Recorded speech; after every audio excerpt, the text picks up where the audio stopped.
여러분 안녕하십니까? 자, 오늘은 요즘 최근에 이제 문제가 되고 있는 학생부 종합 전형에 대해서 좀 간단하게 한번 이야기를 해볼까 합니다. 오늘 날씨가 좀 무척 좀 춥는데요. 제가 오늘 아침 일찍 이제 조금 이렇게 나와서 이렇게 녹화를 지금 하고 있습니다.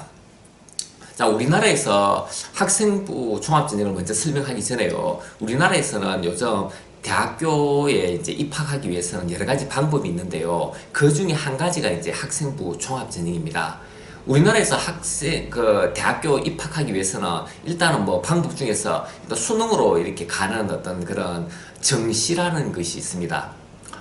보통 이제 수능 시험치하고 그것이 100% 반영이 되는 어떤 그런 겁니다. 다음에 학교 내신 성적을 가지고 이제 주로 가는 학생부 교과 전형이라고 있습니다. 다음으로 이제 학생부 종합전형이 있는데요. 이 학생부 종합전형은 교과의 어떤 그런 성적에다가 그리고 비교과 영역을 합산하는 겁니다. 그리고 그 비율이라든가 그런 걸 학교에서 이제 그 대학교에서 이제 알아서 이제 정하는 것이죠. 뭐 면접을 볼 수도 있고요. 뭐 다양한 어떤 그런 방법을 선택할 수가 있습니다. 다음으로, 각 대학마다 조금 대학마다 좀 다 다른데요. 조금 괜찮은 대학들은 주로 이제 좀 논술고사를 해서 이제 학생을 모집하는 경우가 있습니다. 그리고 거의 대부분의 모든 대학들이 이제 또 하고 있는 예체능계를 중심으로 한 특기자 전형이 있습니다. 자, 그래서 우리나라에서는 크게 정시, 그리고 학생부 교과, 학생부 종합전형, 논술고사, 특기자 전형, 이렇게 총 5가지 영역으로 해가지고 이제 우리나라 고등학생을 이제 선발하는 겁니다. 대학교에서는요.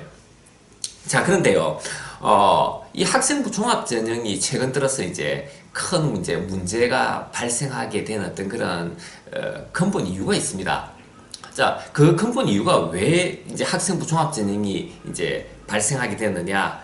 물론 이제 학생부 이제 종합전형이, 사실은, 뭐 장점도 있고요. 뭐 단점도 있지만은, 학생부 종합전형은 옛날에 이야기를 한다면요.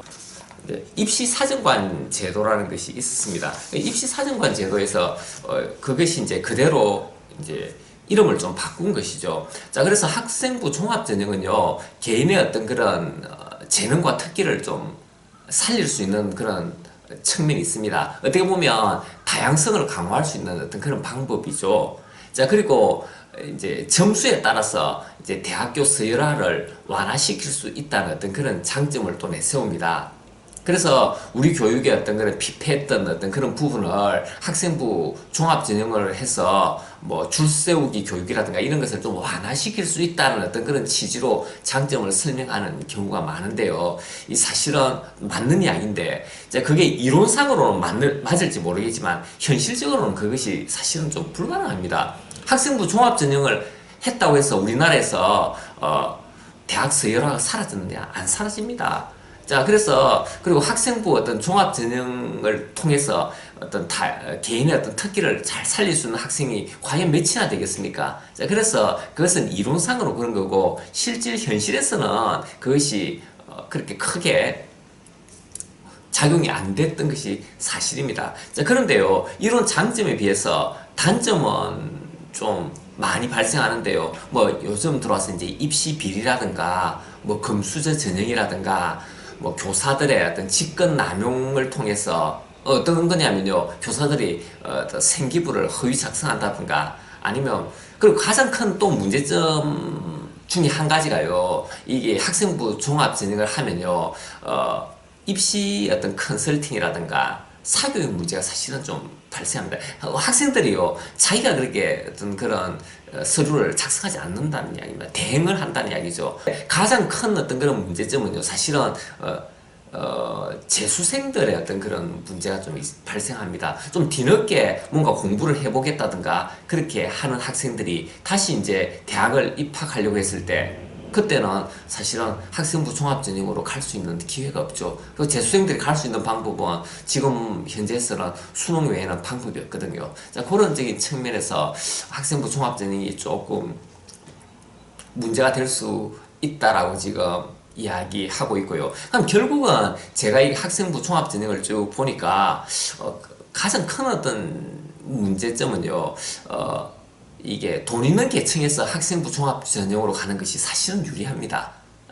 자, 그것을 좀 아시면 될 것 같고요. 근데 학생부 종합전형이 왜 이렇게 크게 문제가 발생했느냐라고 지금 제가 한번 판단해 보니까요.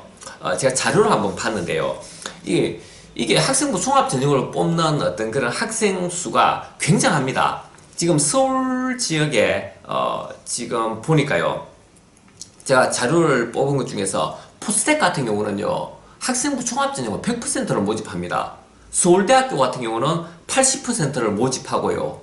우리나라에 있는 각종 교대라든가 한국교원대라든가 이런 데도 보통 보면 거의 70% 가까이 학종으로만 이렇게 고등학생들을 모집한다는 어떤 그런 상황입니다. 그리고 고려대도 62%를 학종으로 모집하고요.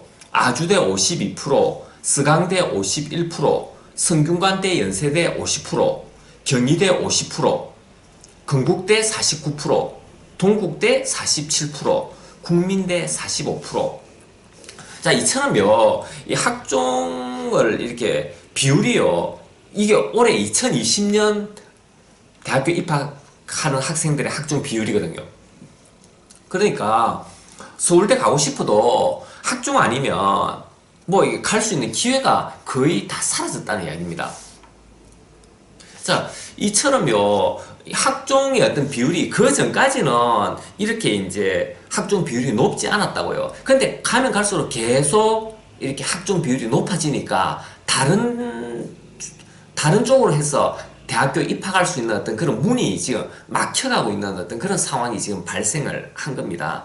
자, 그러다 보니까 지금 학종의 어떤 그런 것이 지금 크게 이제 불거져서 지금 문제가 이제 발생을 지금 하게 된 겁니다. 그런데요, 이 대학교에서 일부의 이런 대학들이 학종을 이렇게 주로 이제 위주로 뽑다 보니까 이제 여러 가지 이제 문제점도 이제 많이 발생했는데, 그런데요, 대학교에서는 이 학종으로 이렇게 뽑는 것이 편리하고 자기들한테는 뭐 우수 인재를 이렇게 뽑아서 학교에 도움이 된다라고 생각하는지 모르겠지만요. 사실은 그게 그렇지 않습니다. 제가 자료를 한 개 찾아봤는데요. 한국대학교육협의회라는 곳이 있는데, 한국대학교육협의회에서 2015년에서 2016년도에 입학한 고려대, 연세대, 한양대 등 주로 이제 10개 대학을 가지고 신입생의 어떤 학점을 조사한 것이 있습니다. 입학생들의 어떤 학점을 조사했는데요. 자, 그때, 성적들이 보통 이제 평균 성적이 어떻게 나왔느냐 하면, 교과 전형으로 입학한 학생의 평균 평점이 3.3이었고요. 학생부 종합 전형으로 들어온 학생의 평점은 3.3, 논술 전형으로 들어온 학생의 평균 평점은 3.2, 실기로 들어온 학생의 평균 평점은 3.1, 그리고 수능으로 들어온 학생의 평균 평점은 3.1이었습니다.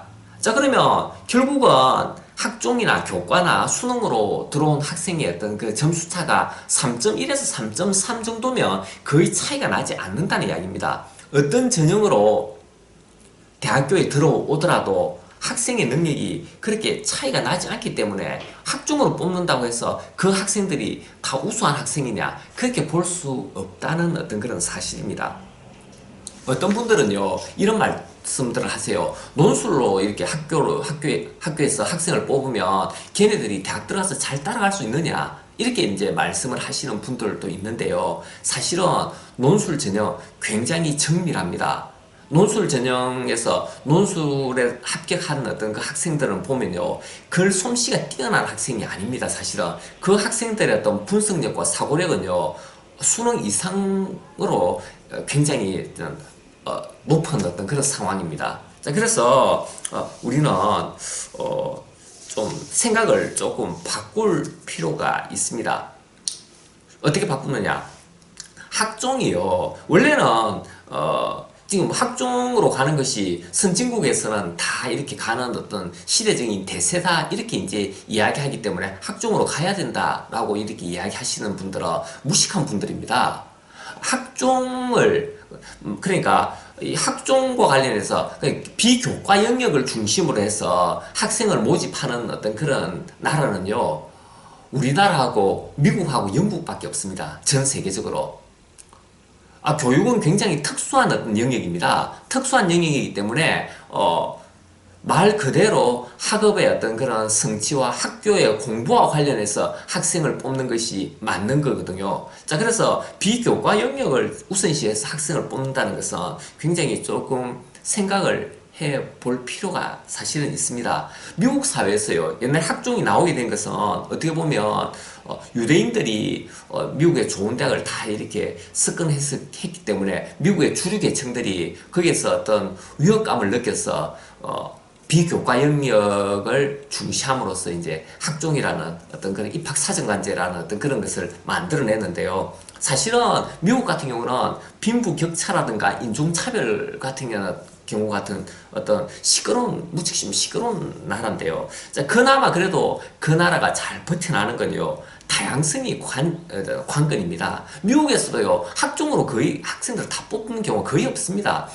자, 그런데 우리나라처럼 학생부 종합전형으로 해서 80%를 학생부 종합전형을 뽑는다. 이거 어느 나라에 있는 어떤 특별한 어떤 그런 상황입니다. 자, 그래서 우리는 지금 한번 곰곰이 좀 생각을 해볼 필요가 있는데요. 뭘 좀 생각을 해봐야 되느냐 하면, 어느 한쪽으로 이렇게 이제 간다는 거, 다양성을 이제 무시하고, 이렇게 이제 어느 한쪽 부분으로서, 뭐 수능으로, 아니, 그게 수능이든지 아니면 특기자든지 상관없으니, 어느 한쪽 관련해서 이제 몰아서 이렇게 대학생을 뽑는다는 것은 굉장히 좀 위험한 발상이라고 저는 어떤 생각을 합니다. 우리나라에서 사실은 고등학교 간 실력 차이가 나는 것은 엄연한 사실입니다. 그나마 이제 수능이 모든 학생들한테 이제 공평하고 공정하기 때문에 많은 분들이 이제 수능으로 가자라고 이야기하는데 그 말도 일리는 있습니다. 자, 그런데요, 제 생각은 이렇습니다. 다양성의 관점의 문을 닫으면 안 된다고 저는 생각을 합니다. 그래서 이렇게 한번 생각을 해보면 어떨까요? 만약에 정시 수능으로 뽑는 어떤 그런 경우는 공정성의 어떤 그런 기반이 있기 때문에 한 40% 정도로 이렇게 뽑고요. 나머지 한 60% 정도는요, 논술로서 한 20% 뽑고, 수능, 학생부 교과 영역 내신 성적 좋은 학생들 한 20% 뽑고, 그리고 인재건방처럼 종합 전형으로 한 20% 정도 뽑고, 자, 이렇게 골고루 나누어서 이렇게 비율을 정해서 뽑는다 그러면 문제가 발생하지 않을 거라고 저는 생각을 합니다. 그 어떤 방법을 쓰더라도요, 만약에 그 어떤 방법을 쓰더라도 완벽한 어떤 그런 제도가 발생하지 완벽한 제도를 이렇게 마련한다는 것은 쉽지 않습니다. 그래서 뭐 수능도 완벽한 제도가 아니기 때문에요, 골고루의 어떤 문을 열어주는 것이 저는 좋다라고 저는 생각합니다. 학생부 종합전형도 잘 이제 관리만 잘하면요, 좋은 방법이 될 수 있습니다. 그 어떤 분야에 특별한 능력을 가지고 있는 학생이 열심히 공부해서 그렇게 들어가는 것도 좋지 않습니까? 만약에 수학에 굉장히 큰 장점이 있다. 그런데 다른 과목은 잘 못한다. 그러면 수학에 특화된 어떤 능력이 있으니까 그 능력을 봐서 이렇게 뽑아주는 겁니다. 자, 그리고 그 사고력도 깊고 말은 잘 못하지만 글을 잘 쓰고 분석을 잘 할 수 있다든가, 이런 학생들을 위해서는 논술이라는 제도는 필요합니다. 자, 그리고 부지런하고 나름 성실한 학생들 같은 경우는 내신 성적으로 가는 경우가 참 저는 좋을 거라고 생각합니다. 이렇게 다양한 어떤 그런 문을 열어놓는 것이 우리나라가 앞으로 교육이 살아날 수 있는 그런 좋은 방법이다라고 생각을 합니다. 학생부 종합전형이 가장 크게 문제가 된 것은 그 비율로만, 그 학생부 종합전형으로만 50%, 60%, 80%까지 학생을 그걸로만 뽑기 때문에 지금 문제가 생기는 겁니다. 그래서 우리는 마지막으로 다양성의 관점에서 문을 다 이렇게 열어놓고 개방적으로 이렇게 학생을 뽑아야 우리의 교육도 살아날 것이라고 생각해서 이렇게 오늘 학생부 종합전형과 관련해서 이렇게 이야기를 했습니다. 지금까지 시청해 주셔서 감사합니다.